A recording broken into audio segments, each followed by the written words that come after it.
கர்த்தருடைய வார்த்தைக்கு நேராக நாம் சொல்லுவோம். எத்தனை பேர் சந்தோஷமா இருக்கிறீங்க வார்த்தை கேட்க? ஹல்லேலூயா, ஸ்தோத்திரம். இந்த நாளிலே கர்த்தருடைய வார்த்தை என்னன்னு சொன்னா, கனியுள்ள வாழ்க்கை என்கிற தலைப்பிலே நாம் கர்த்தருடைய வார்த்தையை கேட்க போறோம். என்ன வாழ்க்கை? கனியுள்ள ஒரு வாழ்க்கை. ஆமென். ஜெபம் பண்ணுவோமா? நல்ல பிதாவே, உம்மை நன்றியோடு ஸ்தோத்திரிக்கிறோம். இந்த வேளையிலுமாய் கூட இந்த வார்த்தையை ஆண்டவரே பேச அடிமைக்கு நீர் உதவி செய்ய வேண்டும்படியா ஜெபிக்கிறோம். ஆண்டவரே ராஜா, இந்த வார்த்தை கேட்க போகிற ஒவ்வொருவரையும் கர்த்தர் ஆசீர்வதிங்க. இந்த வார்த்தைகள் ஒவ்வொருவருக்கும் பிரயோஜனமாய் இருக்கட்டும், ஒவ்வொருவருக்கும் ஆசீர்வாதமாய் இருக்கட்டும். அடிமை சிலுவையில மறைத்து நீங்க பேசுங்க, நீங்க வெளிப்படுங்கப்பா. உங்க நாமத்துக்கு மகிமையை கொண்டு வாங்க, நீங்க ஆசீர்வதிங்க. உங்களுடைய ஆளுகை கீழே நாங்க ஆண்டவரே ஒவ்வொருவரையும் கொண்டு வருகிறோம். பேசுகிறது நீங்கள் அல்ல, ஆவியானவரே பேசுகிறார் என்கிற வார்த்தையின்படி நீங்க பேசுங்க, நாங்க கேட்கட்டும். இயேசுவின் நாமத்தில் ஜெபிக்கிறோம் நல்ல பிதாவே, ஆமென். ஹல்லேலூயா. இன்னைக்கு புதுசா வந்தவங்க யாராவது இருக்கீங்களா? சொல்லுங்க, உங்களை வரவேற்கிறோம். புதுசா வந்தவங்க இங்க ஒரு பிரதர் சோமு அவர் அழைத்து வந்திருக்கிறார். எங்கிருந்து வந்திருக்கிறாருங்க? நாகர்கோயில். ஓ, வெரி குட். நாகர்கோயிலிருந்து ஒரு சகோதரன் வந்திருக்கிறார். பிரதர், உங்க பேர் என்ன? ரிச்சர்ட். உற்சாகமா கைதட்டி வரவேற்கலாமா? ஸ்தோத்திரம், ஸ்தோத்திரம், ஸ்தோத்திரம். அதே போல் இந்த சைடு பெண்கள் பல 2-3 கையெல்லாம் தூக்குனீங்களே, யாராவது புதுசாக வந்தவங்க? சின்னிம்பாளையம் பகுதியில் இருந்து புதுசாக வந்திருக்கீங்களா? கொஞ்சம் எந்திரிச்சு நில்லுங்க பார்க்கலாம். Very good. ஒரு பாட்டி வந்திருக்காங்க. என்ன வேற யாரும் வந்திருக்கீங்களா? புதுசாக வந்தவங்க. போன வாரம் 2 பேர் புதுசாக வந்தாங்களே, எந்திரிச்சு நில்லுங்க. ரைட். போன வாரத்தில் இவங்க வந்திருக்காங்க, இந்த வாரத்தில் இன்னொரு அம்மா வந்திருக்காங்க. இவங்களை உற்சாகமாக கைதட்டி வரவேற்கலாமா? ஸ்தோத்திரம். ரைட். அந்த கண்ணாடி போட்டுக்காங்க பாருங்க ஒரு பாட்டி பின்னாடி, அந்த பாட்டி தான் எல்லா பாட்டியும் கூட்டிட்டு வராங்க. ஆமென், ஸ்தோத்திரம். அந்த பாட்டிக்காக ஒரு ஜோரா கை தட்டுங்க. பிரைஸ் காட், ஹல்லேலூயா, ஸ்தோத்திரம். தொடர்ந்து வாங்க, ஏசாமி பிடிச்சுக்கோங்க. நல்ல தெய்வம் உங்க வாழ்க்கையை ஆசீர்வதிப்பார். ஆமென். உட்காருங்கம்மா, உட்காருங்க. ஸ்தோத்திரம். கர்த்தருக்கு மகிமை உண்டாகட்டும். சொந்த நாளிலுமாய் கூட ஆண்டவருடைய வார்த்தையை நாம் கவனிக்க போகிறோம். என்னோடு கூட சேர்ந்து உங்கள் வேதாகமத்தை திருப்பிக் கொள்ளுங்கள். யோவான் சுவிசேஷம் 15ஆம் அதிகாரம் முதல் 2 வசனங்களை வாசிங்க. யோவான் 15ஆம் அதிகாரம் முதல் 2 வசனங்கள். நான் மெய்யான திராட்சை செடி, என் பிதா திராட்சை தோட்டக்காரர். என்னில் கனி கொடாதிருக்கிற கொடி எதுவோ அதை அவர் அறுத்து போடுகிறார். கனி கொடுக்கிற கொடி எதுவோ அது அதிக கனிகளை கொடுக்கும்படி அதை சுத்தம் பண்ணுகிறார். ஆமென், ஹல்லேலூயா. சோ இந்த இடத்துல என்ன படிக்கிறோம்னா, ஆண்டவர் கனியை எதிர்பார்க்கிறார் என்று சொல்லி நம்ம புரிஞ்சு கொள்ளுகிறோம். கனி உள்ள ஒரு வாழ்க்கை. ஆமென். என்ன தேவைங்க? கனி உள்ள ஒரு வாழ்க்கை. உதாரணமாக சொல்ல போனா, ஒரு பலன் உள்ள ஒரு வாழ்க்கை வாழணும். ஆமென். ஒரு மரத்தை நம்ம நடுறோம், ஒரு 3 வருஷம் 4 வருஷம் ஆயிடுச்சுன்னா என்ன எதிர்பார்க்கிறோம்? கனி எதிர்பார்க்கிறோம். எதிர்பார்க்கிறோமா இல்லைங்களா? எதிர்பார்க்கிறோம். ஒரு புதுசா கல்யாணம் ஆகிருக்கு, 1 வருஷம் 2 வருஷம் கழிச்சு எதை எதிர்பார்க்கிறோம்? ஒரு குழந்தை இல்லையா? ஒரு குழந்தை இருந்தா நல்லா இருக்குமே, எதிர்பார்க்கிறோம். அதே போல நிறைய பேர் என்ன செய்யறாங்க? சிட் ஃபண்ட்ஸ், சீட்டு போடுறாங்க. என்ன எதிர்பார்க்கிறோம்? ஒரு பலன் எதிர்பார்க்கிறோம். ஆர்டி, ரெக்கரிங் டெபாசிட் பண்றாங்க, ஒரு பலனை எதிர்பார்க்கிறார்கள். ஒரு வேலை செய்கிறோம், என்ன எதிர்பார்க்கிறோம்? ஒரு சம்பளத்தை எதிர்பார்க்கிறோம், கூலி எதிர்பார்க்கிறோம். அந்த மாதிரி ஆண்டவர் ஒவ்வொரு விசுவாசிகள் கிட்டையும் எதை எதிர்பார்க்கிறாருங்க? கனி எதிர்பார்க்கிறார். ஆண்டவருக்கு நம்ம கனி கொடுக்கணும் அப்படின்றதை எதிர்பார்க்கிறார். ஹல்லேலூயா. ஒரு மரத்தை வச்சு பல வருஷமாயி அது கனியே கொடுக்கலன்னு அந்த மரத்துல நமக்கு பிரியமா இருக்குமா? சொல்லுங்க.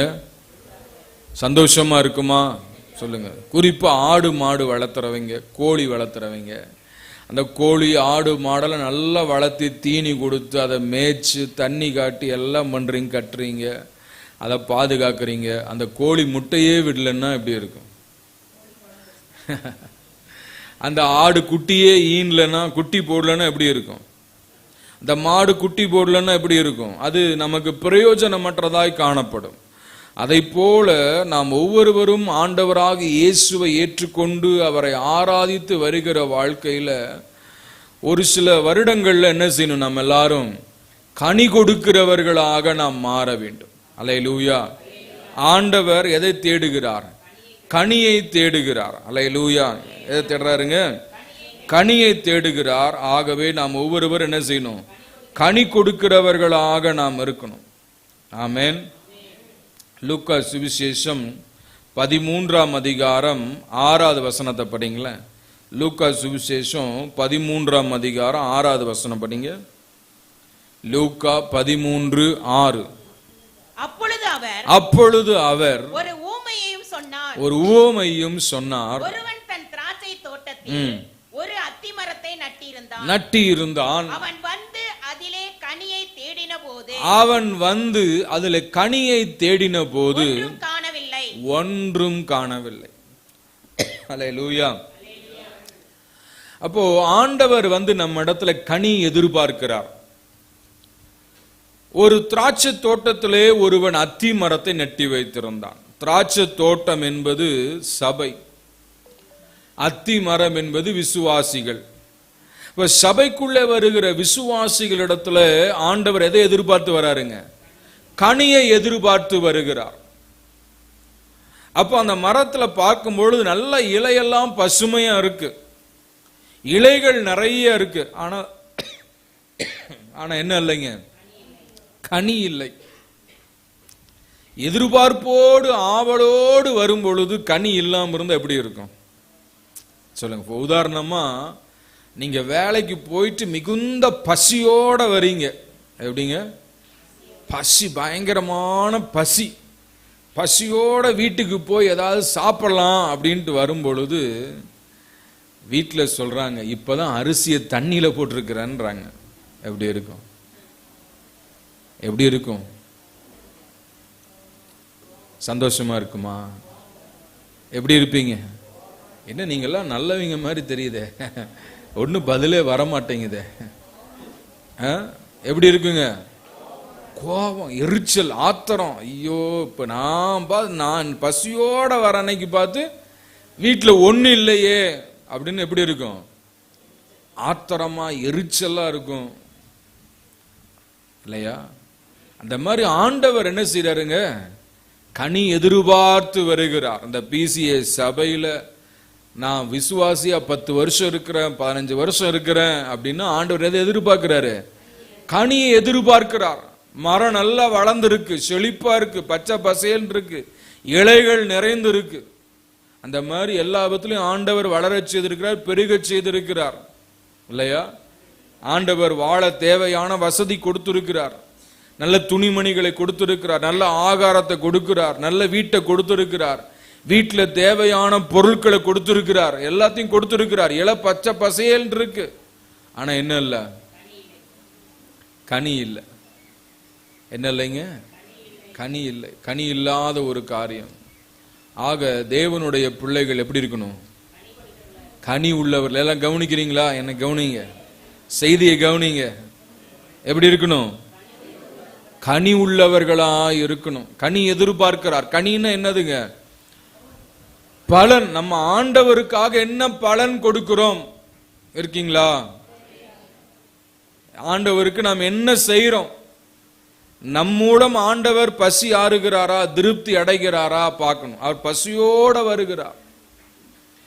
திராட்சை தோட்டக்காரர் வருகிறார். திராட்சை தோட்டக்காரர் யாருங்க? தேவன், இயேசு கிறிஸ்து. இயேசு கிறிஸ்து கனி எதிர்பார்த்து வருகிறார், ஆவலோடு வருகிறார். ஆனா என்ன இல்லைங்க?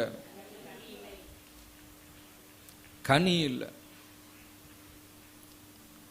கனி இல்லைன்னா எப்படி இருக்கும் அவருக்கு? விஷனமா இருக்கும். அதில் படிக்கிறோம் பாருங்க, கனி இல்லாத வாழ்க்கை என்ன செய்வாருன்ட்டு. 15 அதாவது யோவான் 15 அதிகாரம் 2வது வசனத்தை படிங்களேன்.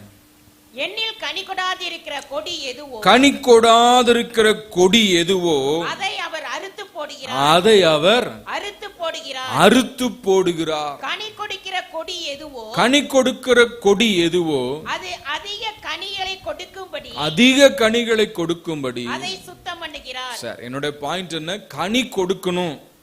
கனி இல்லைன்னா ஆண்டவர் என்ன செய்வாரா? அந்த கொடியை அறுத்து போடுவார். என்ன செய்வாரா?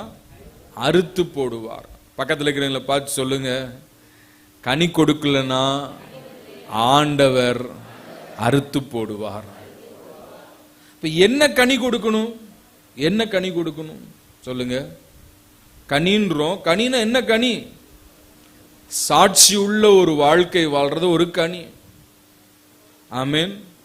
அடுத்தது ஆத்துமாக்களை தேவனிடத்துல கொண்டு வருகிறது ஒரு கனி. நம்மை பரிசுத்தமாய் காத்து கொள்ளுவது ஒரு கனி. இந்த மாதிரியான கனிகள் எல்லாம் வாழ்க்கையில இல்லைன்னா ஆண்டவர் என்ன செய்வாரா? அறுத்து போடுவார். அறுத்து போடுவார்.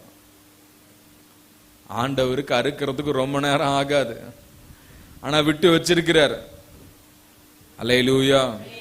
அடுத்த இன்னொரு வசனத்தை படிங்களா? நான் சொல்ற வசனத்தை 9 அதாவது லூக்கா சுவிசேஷம் 13 அதிகாரம் 9வது வசனம். கனி கொடுத்தால் சரி, கனி கொடுத்தால் சரி, கொடாவிட்டால் இனிமேல் இதை வெட்டி போடலாம். இனிமேல் இதை வெட்டி போடலாம். கனி கொடுத்தால் சரி, இல்லை என்றால் என்ன செய்யலாம்? வெட்டி போடலாம். வெட்டி போடலாம். கவனிக்கிறீங்களா? அல்லேலூயா. இப்ப கனி கொடுத்தால் சரி, சர்ச்சுக்கு வரோம், வசனத்தை கேட்கிறோம், இன்னும் வசனத்துக்கு கீழ்ப்படியலன்னா கனி கொடுக்கல. ஆண்டவருக்கென்று ஆத்துமாக்களை ஆதாயம் பண்ணலன்னா கனி கொடுக்கல இல்லையா? பரிசுத்தமா வாழலன்னா நம்ம என்ன செய்யல?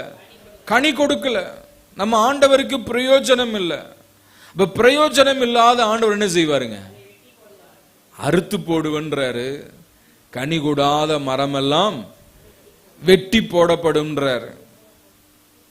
ஆக தேவ பிள்ளையே, ஆண்டவர் நம்மை அறுத்து போடுவதற்காக அல்ல, வெட்டி போடுவதற்காக அல்ல, நம்மை வாழ வைக்க விரும்புகிறார், ஆசீர்வதிக்க விரும்புகிறார்.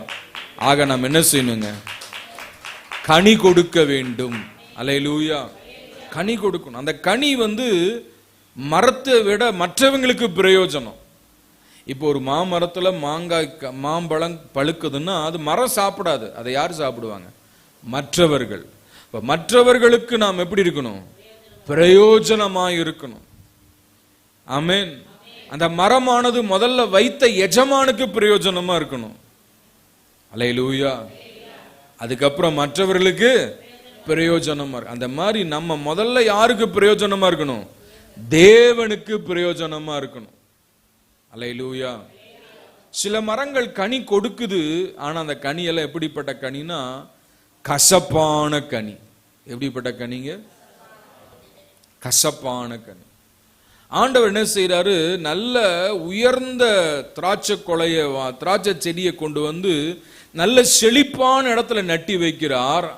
அது கனி கொடுக்கும் என்று எதிர்பார்த்தார். அவைகளோ என்ன கனிகளை கொடுத்தது? கசப்பான கனிகளை கொடுத்தது. இன்னைக்கு அநேகம் பேர் அப்படிதான் கசப்பான கனிகளை கொடுக்கிறார்கள். கசப்பான கனியை சாப்பிடுவோமா? சொல்லுங்க. ரசிச்சு ருசிச்சு சாப்பிடுவோமா? இருக்கீங்களா? கேக்குதா உங்களுக்கு? கவனிக்கிறீங்களா? அல்லேலூயா. ஆமென். அப்ப கசப்பான கனிகளை நம்ம சாப்பிடுவோமா?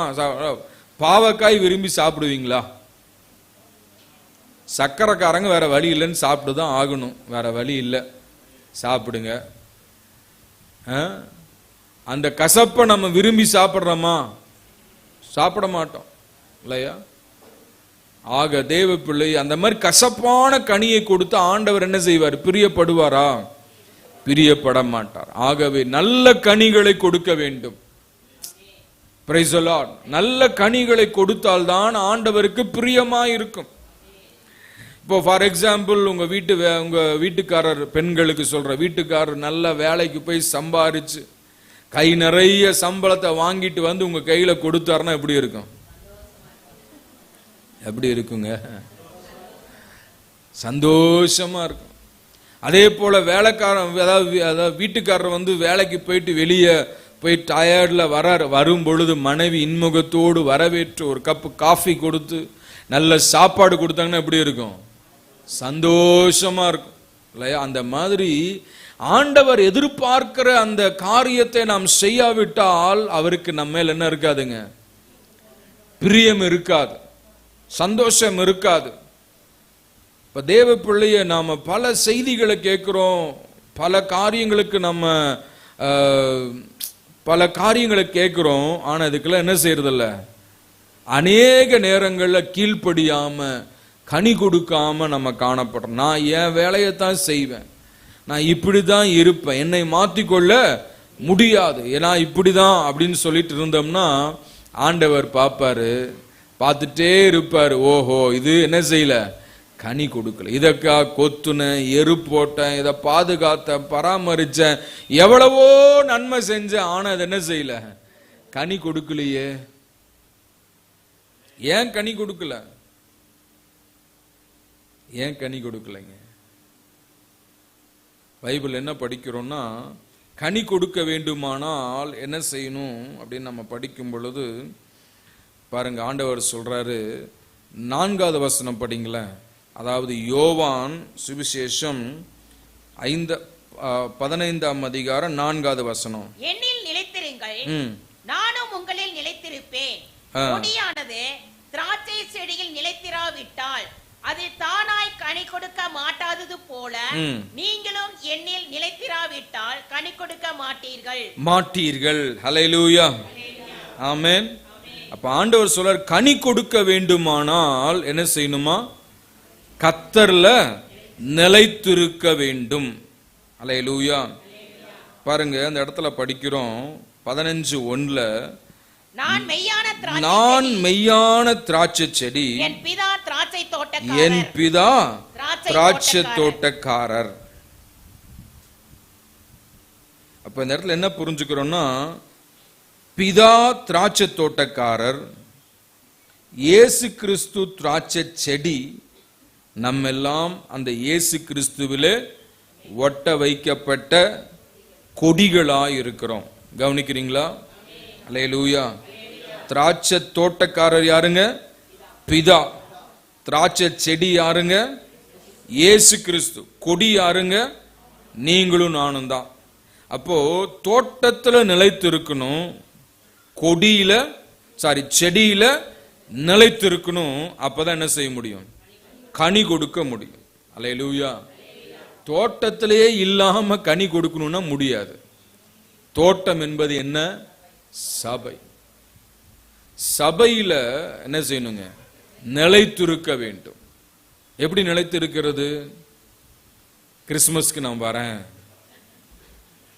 அப்புறம் நியூ இயருக்கு வரேன், ஏதாவது ஸ்பெஷல் மீட்டிங் வச்சா வரேன், அந்த மாதிரி சொன்னா நிலைத்திருக்கிறதுக்கு அடையாளமாகுமா?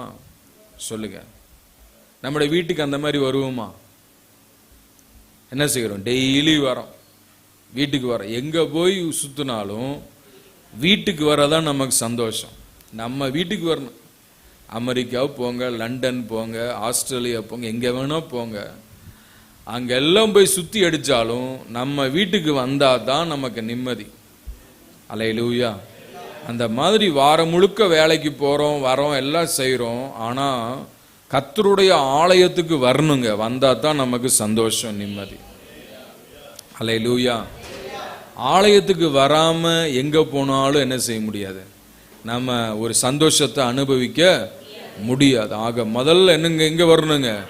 தேவனுடைய ஆலயத்துக்கு வரணும். ஒரு ஆமென் சொல்லுங்க. அதான் பிதாவுடைய வீடு. என் பிதா திராட்சை தோட்டக்காரர். பிதாவின் வீட்டுக்கு வரணும். அடுத்தது என்னன்னா, இயேசுவாகிய கொடி, அந்த கொடியில இயேசுவாகிய செடி, அந்த செடியில கொடியாக நாம் என்ன செய்யணும்? நிலைத்திருக்க வேண்டும். அல்லேலூயா. Praise the lord. அப்ப அந்த செடியில கொடி நிலைத்திருந்தால் மட்டுமே கனி கொடுக்க நிலைத்திருக்குதல் ரொம்ப ரொம்ப முக்கியம். கனி கொடுக்க வேண்டுமானால் என்ன செய்யணுங்க? நிலைத்திருக்க வேண்டும். நிலைத்திருக்க வேண்டும். இன்னைக்கு அநேகம் பேர் என்ன செய்ய நிலைக்கிறது இல்லை, நிலைத்து நிற்கிறது இல்லை. எதுல போனாலும் என்ன செய்யணுங்க? நிலைத்து இருக்கணும். ஒரு வேலைக்கு போறோமா, ஒரு கம்பெனிக்கு போறோமா, நிலைச்சிருந்து வேலை செய்யணும். அப்பதான் பலன் கிடைக்கும். ஆமென். ஒரு வாரத்துல போயிட்டு எனக்கு முடியல அப்படின்னு சொல்லி வேற கம்பெனி மாத்தினா மாத்திட்டே இருப்பாங்க. அது ஒரு பக்கம் நிலையா நிற்காது. அந்த மாதிரி இயேசுவிலே என்ன செய்யணும்? நிலைத்திருக்க வேண்டும். We must be rooted and grounded in Jesus Christ. அல்லேலூயா. இயேசுவிலே வேரூன்றி நிலைத்திருக்க வேண்டும். எல்லாரும் சொல்லுங்க, இயேசுவிலே வேரூன்றி நிலைத்திருக்க வேண்டும். கண்மலையாகிய இயேசுவின் மேல் அஸ்திவாரம் போட்டு நிலைத்திருக்க வேண்டும். சொல்லுங்க, கண்மலையாகிய இயேசுவின் மேல் அஸ்திவாரம் போட்டு நிலைத்திருக்க வேண்டும். அல்லேலூயா. ஒரு செடியை அடிக்கடி பிடுங்கி நெட்டினா அது வளருமா? வளராது. ஒரு வீட்டை அஸ்திவாரத்தையே பிடுங்கி பிடுங்கி வேற இடத்துல அஸ்திவாரம் போட்டு அது நல்லா இருக்குமா? நல்லா இருக்கு. ஒன்ஸ் போட்டாச்சுன்னா அது அங்கதான் இருக்கும். அந்த மாதிரி இயேசுவிலே நிலைத்திருக்க முதலாவது நம்ம என்ன செய்யணுங்க? அர்ப்பணிக்கணும், ஒப்பு கொடுக்க வேண்டும். அவர் நிலைத்திருந்தால் மட்டுமே என்ன செய்ய முடியும்? கனி கொடுக்க முடியும். அல்லேலூயா. வாழ்க்கையில கஷ்டங்கள் வரும், போராட்டங்கள் வரும், சூழ்நிலைகள் மோசமா போகும், நம்ம எதிர்பார்க்கிற காரியங்கள் நடக்காது இருக்கும். அப்படி எல்லா சூழ்நிலையா எதுவா இருந்தாலும் என்ன செய்யணுங்க? இயேசுவிலே நிலைத்திருக்க வேண்டும். நான் இயேசுவிலே நிலைத்திருப்பேன் அப்படின்னு சொல்றவங்க ஒரு ஆமென் சொல்லுங்க. நான் இயேசுவிலே நிலைத்திருக்கிறேன் அப்படின்னு சொல்றவங்க ஒரு ஆமென் சொல்லுங்க. அல்லேலூயா. எல்லாம் காலையில முழிச்சுதான் இருக்கிறீங்க, உஷாரா இருக்கிறீங்க. சொன்னதை என்ன செய்யணும்? காப்பாற்றணும். சொன்னதை கடைசி வரை காப்பாற்றணும்.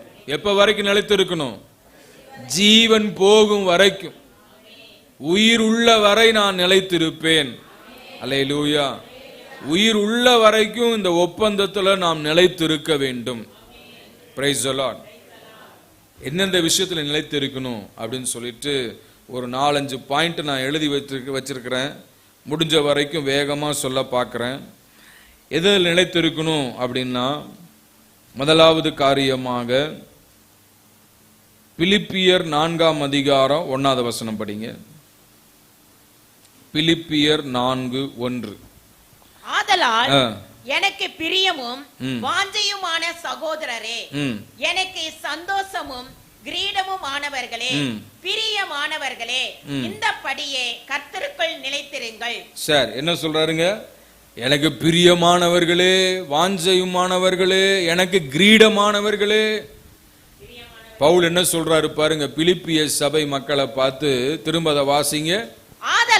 ஆதலால் எனக்கு பிரியமும் வாஞ்சையுமான சகோதரரே, எனக்கு சந்தோஷமும் கிரீடமுமானவர்களே, பிரியமானவர்களே. அல்லேலூயா. எப்படி வாழ்த்துறாரு அந்த வார்த்தையை பாருங்களேன். ஒரு வீட்டுல கூட இப்படி என்ன செய்யறது இல்ல, வாழ்த்துறது இல்ல. யாராவது பார்த்து உங்க மனைவியை பார்த்து கிரீடமானவர்களேன்னு சொல்றீங்களா? என்ன சொல்றாங்க? சனினேன்றாங்க. அப்படிதானே சொல்றாங்க. என்ன சொல்றாங்க பாருங்க. அப்ப பாருங்க, ஒரு ஊழியக்காரன் விசுவாசிகளை எப்படி வாழ்த்துகிறாரு பாருங்க.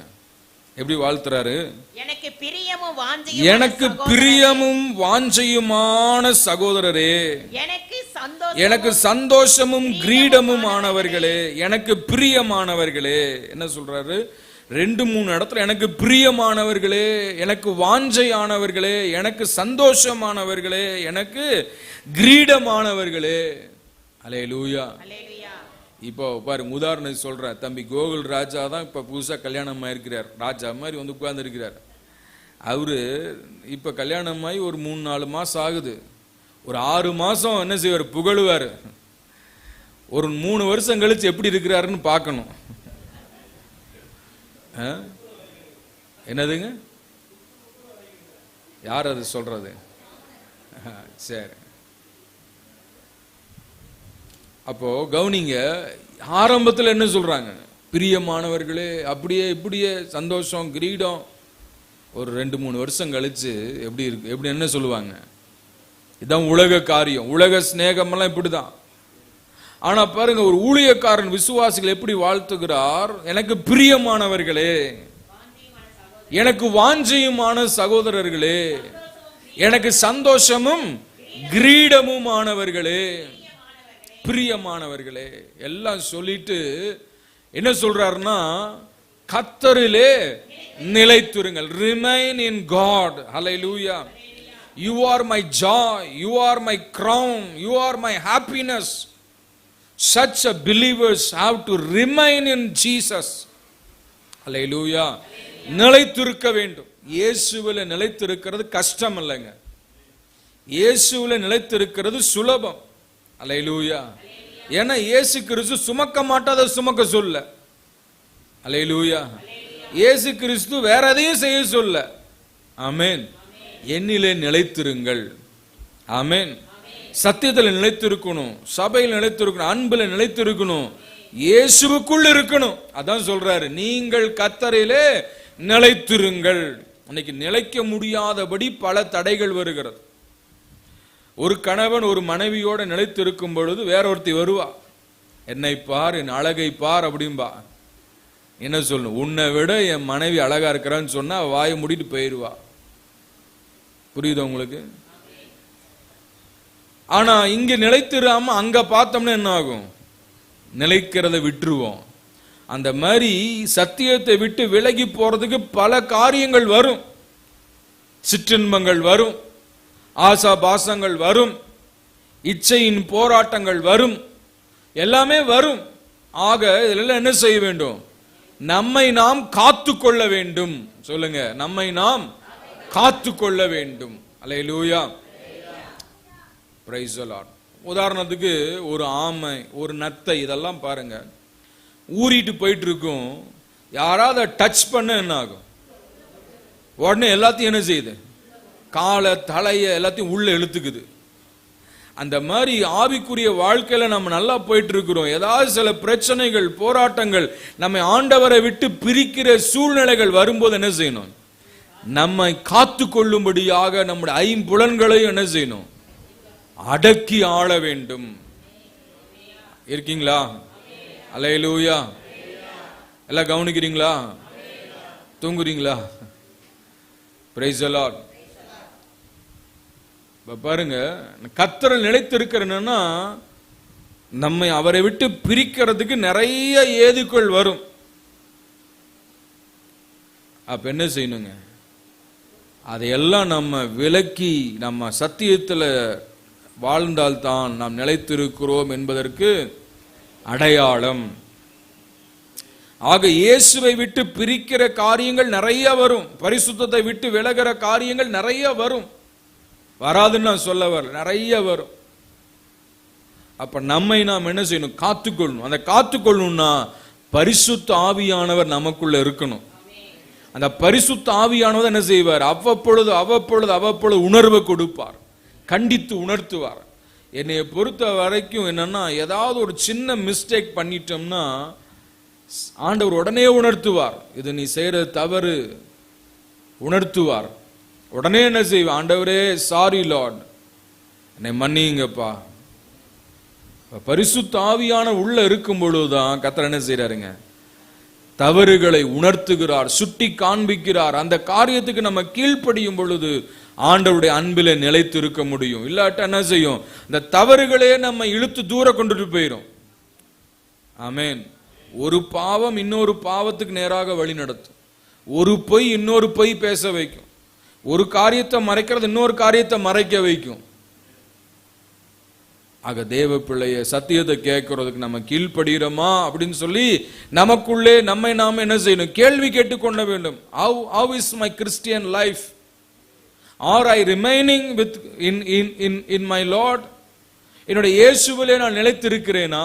ஆண்டவர் எவ்வளவாய் சொல்லுகிறார் உங்களை பார்த்து, என்ன பார்த்து சொல்றாரு, எனக்கு பிரியமானவர்களே, எனக்கு கிரீடமானவர்களே, எனக்கு மகுடமானவர்களே, எனக்கு சந்தோஷமானவர்களே அப்படின்னு சொல்லி எவ்வளவாய் புகழுகிறார். அந்த தேவனுக்குள் நாம் நிலைத்திருக்கவில்லை என்றால் அவருடைய அத்தனை ஆசைகளையும் நாம் என்ன செய்யறோம்?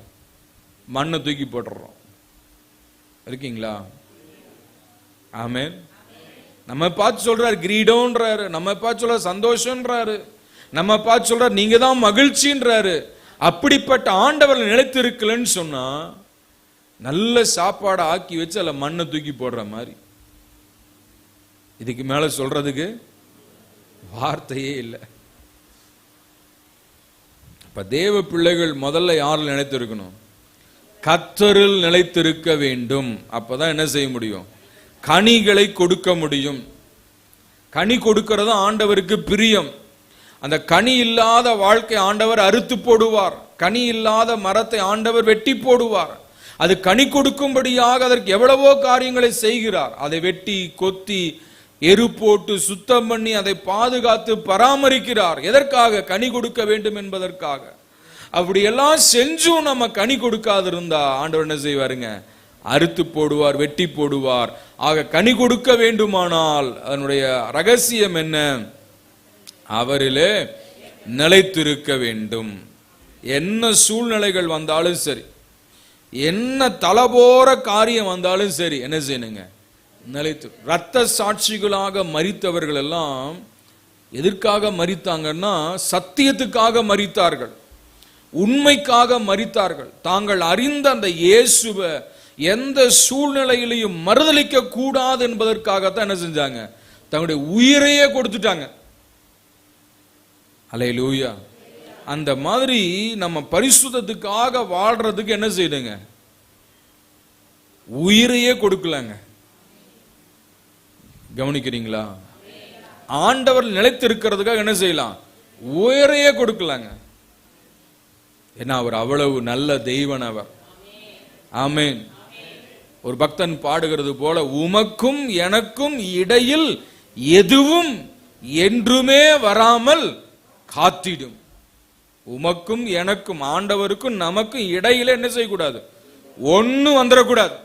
இருக்கீங்களா? அல்லேலூயா. ஒரு கணவனுக்கும் மனைவிக்கும் இடையில ஒருவனும் வந்துடக்கூடாது, ஒருத்தியும் வந்துடக்கூடாது. வந்தா அங்க கஷ்டம்.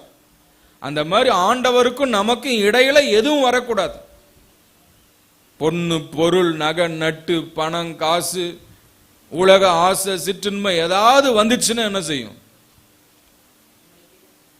நாம் ஆண்டவரை விட்டு என்ன செய்யும்? பிரிச்சிரும். கவனிக்கிறீங்களா? அல்லேலூயா. சில பேர் வேலை வேலை வேலைன்னு வேலை பிரிச்சிருது. ஆண்டவரை விட்டு, ஆலயத்தை விட்டு, சத்தியத்தை விட்டு பிரிச்சிருது. பணம் பணம் பணம் பணம் பணம் என்ன செய்யுது? பிரிச்சிருது. சிம்சோனை பிரிச்சது என்னங்க? சிம்சோனை பிரிச்சது என்ன? இச்சை இல்லையா? இன்னைக்கு உலகமானது பொல்லாங்கனுக்குள் கிடை, திருமண பக்கமெல்லாம் இச்சைகள். ஆமென். பயங்கரமான ஒரு பாவத்துக்குள்ள போயிட்டு இருக்கிறோம். உலகம் போயிட்டு இருக்கு. ஆமென். அசுத்தங்கள் கண்கொண்டு பார்க்க முடியாது அவ்வளவு கொள்ள காரியங்கள் நடந்து கொண்டிருக்கிறது. ஆக இதில் நம்மை காத்து கொள்ள வேண்டுமானால், நான் ஏற்கனவே சொன்ன மாதிரி அந்த சூழ்நிலைகள் வரும் பொழுது என்ன செய்யணும்? அந்த எப்படி அந்த ஆமை நத்தை எல்லாம் தன்னுடைய அவயவங்களை உள்ள இழுத்துக் கொள்ளுகிறதோ அதை போல நம்மை நாம் காத்து கொள்ளும் பொழுது எந்த இச்சையும் என்ன செய்யாது? நம்மை மேற்கொள்ளாது. இருக்கீங்களா? அல்லேலூயா. ஆக அப்படி எல்லாம் இருந்தாதான் என்ன செய்ய முடியும்? கனி கொடுக்க முடியும். ஆக முதல்ல எதில் நிலைத்திருக்கணும்? கர்த்தரிலே நிலைத்திருக்க வேண்டும். இப்பதான் ஒரு பாயிண்ட் ஆயிருக்கு. இன்னும் 2-3 பாயிண்ட் எல்லாம் இருக்கு. பட் இருந்தாலும் நான் வேகமா சொல்றேன் பாருங்க. யோவான் 8ஆம் அதிகாரம் 31வது வசனம் படிங்க. 2வது பாயிண்ட் யோவான் 8:31. இயேசு தம் தம்மை விசுவாசித்த யூதர்களை நோக்கி, நீங்கள் என் உபதேசத்தில் நிலைத்திருந்தால் மெய்யாகவே என் சீசராயிருப்பீர்கள். சரி, அடுத்து என்ன சொல்ற? என் உபதேசத்தில் நிலைத்திருக்கணும், இயேசுவில் நிலைத்திருக்கணும். ரெண்டாவது என்ன செய்யணும்? உபதேசத்தில் நிலைத்திருக்கணும். உபதேசம் என்ன? ரட்சிக்கப்பட்டிருக்கணும். கவனிக்கிறீங்களா? ரட்சிக்கப்பட்டிருக்கணும், ஞான ஸ்நானம் பெற்றிருக்கணும், அபிஷேகம் பெற்றிருக்கணும், கர்த்தருடைய பந்தியில பங்கு பெறணும், ஆலயத்துக்கு ஒழுங்கா வரணும், சத்தியத்தை கேட்டு சத்தியத்தின்படியா வாழணும், தனிப்பட்ட ஜெபம் இருக்கணும், தனிப்பட்ட வேத வாசிப்பு இருக்கணும், தனிப்பட்ட விதத்தில் ஆண்டவரோடு உறவாடுகிற அனுபவம் இருக்கணும், இயேசு கிறிஸ்துவுக்காக ஊழியம் செய்யணும். எல்லாரும் என்ன செய்யணும்? இயேசுவுக்காக ஊழியம் செய்யணும்னா தனியா சர்ச்சை ஆரம்பிக்கிறது அல்ல. ஊழியம் செய்யணும் என்ன? சுவிசேஷம் அறிவிக்கணும், இயேசு கிறிஸ்துவை பற்றி மற்றவர்களுக்கு அறிவித்து அவங்க ரட்சிப்புக்குள்ள கொண்டு வரணும். சரிங்களா? இதுதான் உபதேசங்கள். சரிங்களா? சத்தியத்தில் நிலைக்கணும், பரிசுத்தமா வாழணும், எங்க போனாலும் கிறிஸ்தவங்கன்றத காத்து கொள்ள வேண்டும். இதெல்லாம் மூல உபதேசங்கள். இந்த மூல உபதேசங்கள் என்ன செய்யணும்? நிலைத்திருக்க வேண்டும். அப்பதான் கனி கொடுக்க முடியும். அல்லேலூயா, பிரைஸ் தி லார்ட். அதே போல நம்ம ஆண்டவருக்கு என்ன செய்யணும்? காணிக்கைகளை கொடுக்கணும், தசம பாகங்களை கொடுக்கணும். இதெல்லாம் மூல உபதேசங்கள். இதெல்லாம் நம்ம சரியா இருக்கு. இன்னைக்கு இதை குறித்து பலர் பேசுறாங்க, சத்தியத்துக்கு புறம்பா பேசுறாங்க, சத்தியத்துக்கு மாறாக பேசுறாங்க. அதெல்லாம் நம்ம பார்க்க கூடாது. யாரோ என்னமோ பேசிட்டு போறாங்க. நமக்கு வசனம் சொல்லுகிறது, வார்த்தை சொல்லுகிற இந்த வார்த்தை என்ன செய்யணும்? நம்ம பிடிச்சிட்டு போகணும். புரியுதுங்களா? துருபதேசக்காரங்கள் எதிலிருந்து வந்திருக்கிறாங்க? வேதத்திலிருந்து தான் வந்திருக்கிறான். ஏன்னா அவன் புரிந்து கொள்ளுதல் வித்தியாசம், புரிந்து கொள்ளுதல் வித்தியாசம். ஆக நம்ம விசுவாசத்தோடு கர்த்தருடைய வார்த்தை அணுகும் பொழுது இந்த வார்த்தைகள் நமக்கு சத்தியத்தை போதிக்கும். ஆகவே கிறிஸ்துவின் உபதேசத்தில் நிலைத்திருக்க வேண்டும். ஆண்டவர் சொல்ல, ஒருத்தன் ஒரு கணத்தை அறைந்தால் மறு கணத்தை காண்பி. ஆண்டவர் சொல்ல, ஒருத்தன் உன்ட்ட துணியை கேட்கிறானா அவன் அங்கேயே விட்டு கொடு. 1 மைல் தூரம் நடக்க வர சொல்றானா என்ன செய்? 2 மைல் தூரம் நடந்து போ. உன் கை உனக்கு இடரல் உண்டாக்குதா, அந்த கையை தரித்து போடு. அப்படின்னா தரிச்சு போன வெட்டி போடணும் அல்ல. என்ன சொல்றாரு? அந்த கையை காத்துக்கொள். இதான் மூல உபதேசங்கள். இந்த உபதேசத்துல என்ன செய்யணும்? என்னுடைய உபதேசத்தை கேட்கிறவன் என்னில் நிலைத்திருக்கிறான். கேட்கிறவர்களாய் மாத்திரமல்ல, அதன்படி செய்கிறவர்களாயும் இருக்க வேண்டும். அல்லேலூயா, பிரைஸ் தி லார்ட். எத்தனை பேர் கேட்கிறீங்க? எத்தனை பேர் அதன்படி வாழ்றோம்?